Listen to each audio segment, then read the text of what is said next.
আসসালামু আলাইকুম। ওয়ারিশি সম্পত্তির মধ্যে বন্টননামা দলিল থাকলে কি সুবিধা, না থাকলে কি অসুবিধা, কি কি সমস্যার সম্মুখীন হতে পারেন বন্টননামা দলিল যদি আপনার না থাকে। দখল চিহ্নিত সমস্যা হবে। ধরেন এই সম্পত্তিটা 3 ভাইয়ে 3 বোনে পাবে। সবাই চাইবে কি রাস্তার ধারে এই সম্পত্তিটা নিতে। ধরেন এটি একটি রাস্তার ধারে সম্পত্তির মূল্য বেশি। ভাইয়েরা চাইবে ভাইয়েরা রাস্তার ধারে নিতে, বোনেরা চাইবে বোনেরা রাস্তার ধারে নিতে।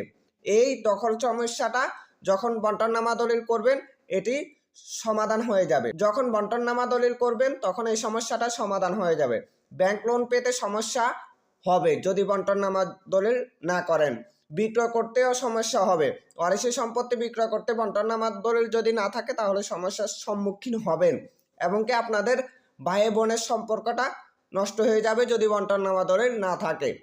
এমনকি বন্টননামার যদি দলিল থাকে তাহলে আপনাদের দখল নিয়ে কোনো সমস্যা হবে না, বিক্রয় সহজ হয়ে যাবে।